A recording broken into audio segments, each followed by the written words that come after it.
잠언 28장 19절 말씀을 다시 보시겠습니다.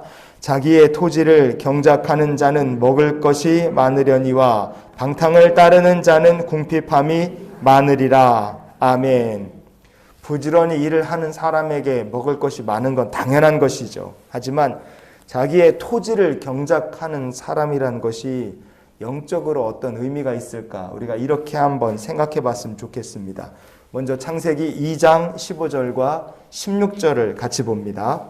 여호와 하나님이 그 사람을 이끌어 에덴 동산에 두어 그것을 경작하며 지키게 하시고 여호와 하나님이 그 사람에게 명하여 이르시되 동산 각종 나무의 열매는 내가 임의로 먹되. 아멘.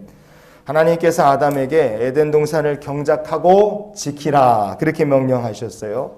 그리고 동산 각종 나무의 열매는 아담이 마음껏 먹을 수 있게 그렇게 하나님이 하셨습니다. 자, 그리고 16절 말씀에 먹되 이렇게 번역된 히브리어 본문이 아콜이라는 말입니다. 먹되라는 말이 히브리어로 아콜이라는 말에서 번역이 됐어요.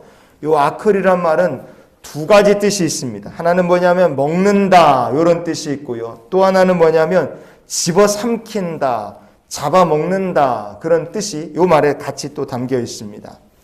아담은 하나님의 말씀에 따라서 에덴 동산을 경작했습니다. 그리고 말씀에 순종해서 일한 아담에게 하나님께서 허락하신 동산 나무의 모든 실과들을 자유롭게 먹게 하신 거예요. 이런 경우는 아담이 순종하고 동산에 있는 모든 나무의 실과를 먹은 거죠. 그런데 성경에는 하나님께서 금지하신 것을 먹은 것이 아니라 욕심, 탐욕 때문에, 불순종 때문에 이걸 집어삼켰다가 인생이 참 어려워진 사람들이 있습니다. 여호수아서 6장 18절 같이 한번 읽어보시겠습니다. 오직 너희는 그 바친 물건에 손대지 말라. 아멘. 여리고는 아예 하나님께 바쳐진 성읍이니까 사람이 여리고에서 그 물건에 절대로 손대지 말아라. 그리고 나중에 혹시라도 욕심이 생겨서 여리고를 다시 재건할 생각하지 말아라. 하나님께서 그렇게 거듭거듭 얘기하셨습니다. 여러분, 그렇기 때문에 여리고에 대해서요, 물건을 거기서 취한다든지 여리고의 성읍을 다시 재건한다든지 하는 것은 마치 에덴 동산 중앙에 있는 나무에 손대지 말라고 하신 하나님의 명령을 어기는 것과 다를 바가 없는 일이었습니다. 다른 사람들은 그래서 하나님의 말씀대로 순종해서 여리고에 있는 물건에 손대지 않았습니다. 그러나 딱 한 사람, 출애굽 과정에서 보면 유다 지파의 아간이라는 사람은 하나님께서 금하신 여리고의 물건이 탐나서 그곳에서 금과 은과 옷을 몰래 가졌죠. 아간은 탐욕에 미혹이 되어서 하나님의 명령을 어기고 재물을 그가 취한 것이 아니라 집어 삼킨 겁니다. 결국 아간이란 사람 어떻게 됐는가? 성경은 아간의 최후에 대해서 우리에게 이렇게 말합니다. 여호수아서 7장 26절을 우리가 이어서 봅니다. 그 위에 돌 무더기를 크게 쌓았더니 오늘까지 있더라.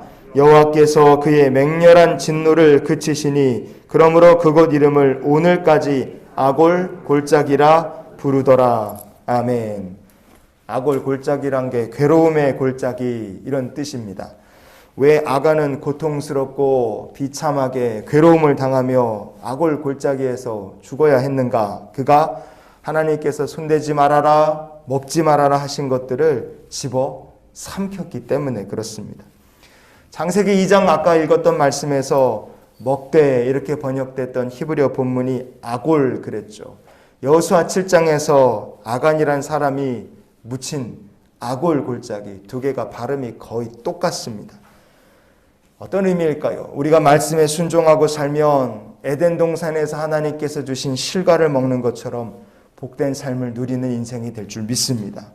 그러나 말씀에 불순종하는 인생은 동산 중앙의 나무를 건드렸다가 쫓겨나는 것처럼 하나님 앞에서 복되지 못하고 쫓겨나는 인생이 됩니다. 말씀에 불순종하는 인생은 아골 골짜기에 파묻힌 아간이라는 사람처럼 아무리 많은 것을 먹어도 복되지 않고 만족이 되지 않습니다. 누릴 수가 없어요. 오히려 하나님의 말씀을 어기고 거역하고 많은 것들을 집어 삼키면 삼킬수록 그 인생은 불안해질 수밖에 없습니다. 이유는 간단합니다. 말씀을 거역하고 탐욕에 붙들리고 방탕을 따르는 자의 마지막은 결국 아골 골짜기와 다를 바 없는 심판과 지옥이기 때문에 그렇습니다. 그래서 우리가 이런 기도로는 하루의 삶을 살았으면 좋겠어요. 오늘도 하나님이 허락하신 축복의 열매가 많은 인생이 되게 해 주시옵소서. 하나님께서 우리들에게 허락하신 축복을 우리가 이미 주신 것만 누려도 세상을 사는데 부족함이 없을 줄 믿습니다. 언제나 맡겨주신 사명을 감당하면서요, 하나님께서 주신 축복의 열매를 배부르게 그리고 복되게 누리며 사는 우리 모두가 될 수 있기를 주의 이름으로 축원을 드립니다.